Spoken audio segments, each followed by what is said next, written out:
आप अपनी रिटायरमेंट के लिए नंबर्स कैलकुलेट कर रहे हो, कितना कॉर्पस होना चाहिए, कितना एसआईपी करना है, गोल्ड में इन्वेस्टमेंट कितना होना चाहिए, 25x रूल फॉलो करना है, हेल्थ इंश्योरेंस भी ले ली है, लेकिन एक दूसरा रिटायरमेंट बिल आ रहा है जिसका हिसाब शायद आपने लगाया नहीं होगा, और वो होगा आपके पेरेंट्स की केयर का।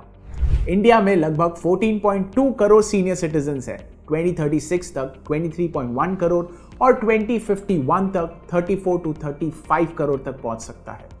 ये सिर्फ डेमोग्राफिक स्टैटिस्टिक नहीं है, ये आपकी पेरेंट्स का फ्यूचर है और शायद एक दिन आपकी फाइनेंशियल रिस्पॉन्सिबिलिटी भी। सबसे डेंजरस बात यह है कि ज्यादातर फैमिलीज इस कॉस्ट का हिसाब तब लगाती है जब क्राइसिस ऑलरेडी आ चुका होता है।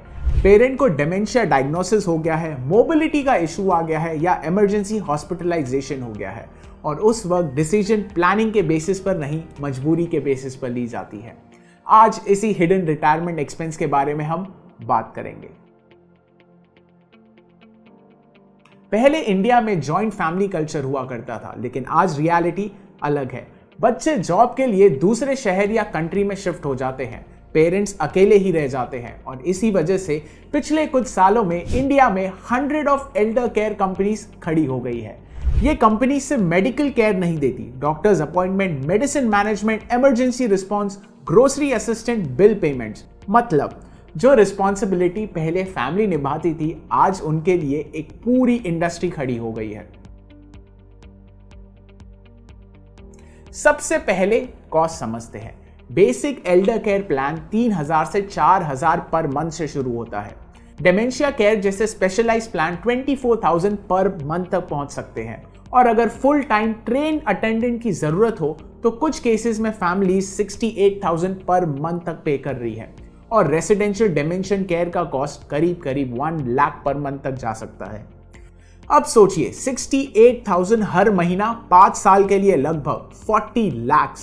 अगर केयर 8 साल चले तो 65 लाख से ज्यादा, और प्रीमियम रेसिडेंशियल केयर का कॉस्ट करीब 1 करोड़ तक क्रॉस कर सकता है।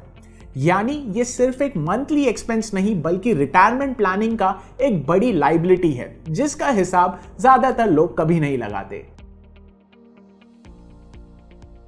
आज इंडिया की कई मिड और लार्ज कंपनीज अपने एम्प्लॉयज को पेरेंट हेल्थ इंश्योरेंस भी देती है। 2 पेरेंट्स का एनुअल प्रीमियम जनरली 30 to 50,000 के बीच होता है। बहुत लोग सोचते हैं पेरेंट्स की हेल्थ अच्छी है, प्रीमियम बचा लेते हैं, लेकिन इन प्लान्स का क्लेम इंसिडेंस 25 to 33% है। यानी हर साल रफली हर चौथा इंश्योर्ड पेरेंट क्लेम करता है। सबसे बड़ी प्रॉब्लम तब आती है जब बाद में इंश्योरेंस लेने की जरूरत पड़ती है। डायबिटीज या हाइपरटेंशन जैसी हेल्थ इश्यूज के बाद पॉलिसी महंगी हो सकती है, वेटिंग पीरियड लग सकता है, या पॉलिसी मिलना भी मुश्किल हो सकता है। इसीलिए अगर एम्प्लॉयर पेरेंट इंश्योरेंस दे रहा है तो सिर्फ प्रीमियम बचाने के लिए स्किप मत करना। ये छोटा डिसीजन फ्यूचर में एक बहुत बड़ा फाइनेंशियल गैप क्रिएट कर सकता है। तो इसका कंक्लूजन सिंपल है, 5 चीजें याद रखिए। पहला, पेरेंटल ग्रुप इंश्योरेंस सिर्फ प्रीमियम बचाने के लिए ऑप्ट आउट कभी मत करना। दूसरा, एल्डर केयर प्रोवाइडर्स को क्राइसिस आने से पहले शॉर्टलिस्ट करें, सर्टिफिकेशन चेक करें, समझिए कि अटेंडेंट और ट्रेन नर्स में क्या डिफरेंस है।